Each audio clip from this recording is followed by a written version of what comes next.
Bonjour et bienvenue sur cette vidéo consacrée à la vie de Molière. Jean-Baptiste Poquelin, plus connu sous le nom de Molière, est né à Paris en 1622. Il est mort à Paris en 1673. Le 15 janvier 1622, en l'église Saint-Eustache, dans le quartier des Halles, à Paris, un enfant de 2 ou 3 jours est baptisé. Il se nomme Jean-Baptiste Poquelin. Sa mère, Marie Cressé, meurt lorsqu'il a 10 ans. Son père, Jean Poquelin, est un riche marchand tapissier qui deviendra, au cours de l'enfance de Jean-Baptiste, tapissier du roi Louis XIII. La légende raconte que le grand-père de Jean-Baptiste Poquelin serait à l'origine de son goût pour le théâtre. Il l'emmenait voir, sur la place des Halles de Paris, les spectacles des comédiens ambulants. Voyons comment Ariane Mouchkine met en scène les premiers émois du jeune futur Molière devant ces comédiens ambulants de la place des Halles de Paris.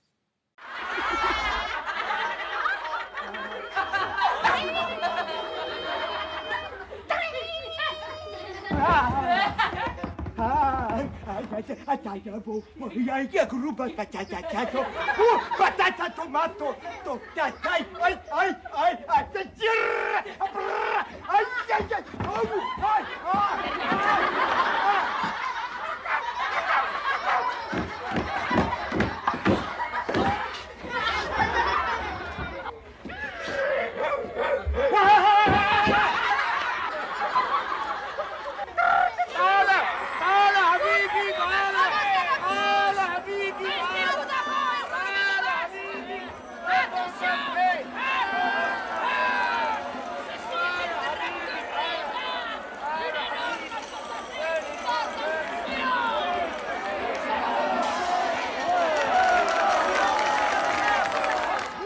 Après des études au collège de Clermont, aujourd'hui nommé lycée Louis-le-Grand de Paris, Jean-Baptiste Poquelin aurait fait des études de droit à Orléans, puisqu'il ne semblait avoir aucun goût pour reprendre la charge de tapissier du roi de son père.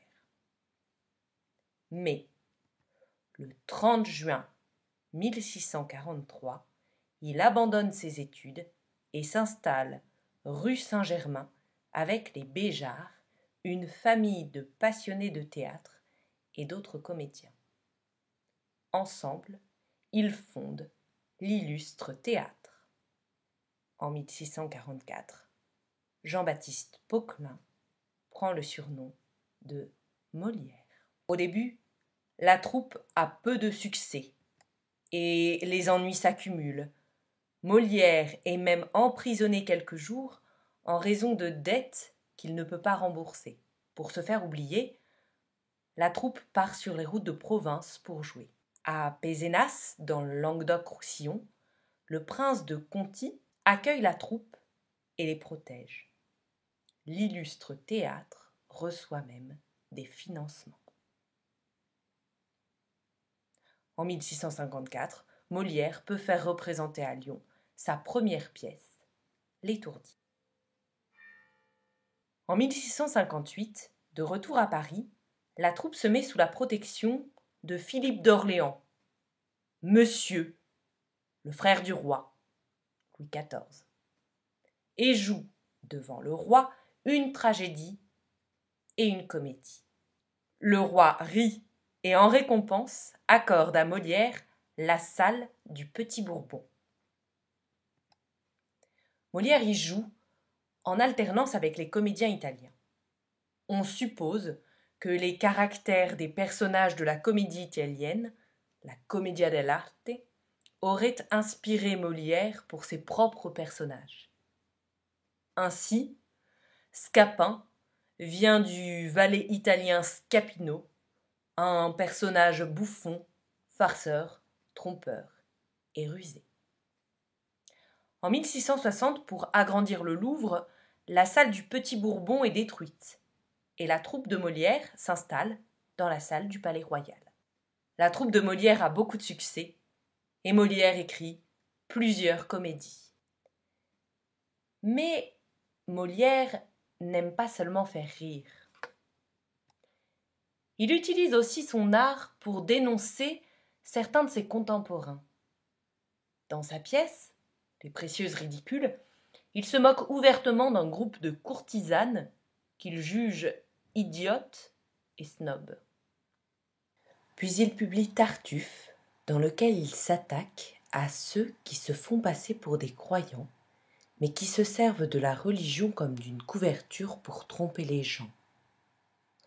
Enfin, Don Juan est un personnage excessif, sans morale, un grand seigneur qui cache une âme noire derrière sa noblesse. Le scandale ne se fait pas attendre. Même le tout-puissant roi Soleil, Louis XIV, ne peut sauver Molière des griffes de ses ennemis. Certaines de ses pièces sont interdites. En février 1673, Molière a 51 ans et fait représenter sa nouvelle comédie, Le Malade imaginaire. Cette fois, ce sont des médecins dont il se moque. Ces médecins du XVIIe siècle, aussi prétentieux qu'ignorants. Il ridiculise aussi les faux malades, les malades imaginaires, comme Argan, le personnage principal de sa pièce. Mais Molière est réellement malade, très malade. Il tousse beaucoup et crache souvent du sang. Lors de la 4e représentation du Malade imaginaire, Molière, qui joue le rôle principal, celui d'Argan, est pris d'une convulsion sur scène. Il est transporté dans sa chaise là où il vit et il y meurt. Comme l'Église condamne le métier de comédien, Molière doit renoncer à celui-ci devant un prêtre avant de mourir pour pouvoir être enterré religieusement. Mais malgré sa demande, 2 prêtres refusent de venir le voir et un 3e arrive trop tard. Le 21 février, cependant, le roi Louis XIV accepte que Molière soit enterré, mais de nuit, car il n'a pas vraiment renoncé à sa profession de comédien.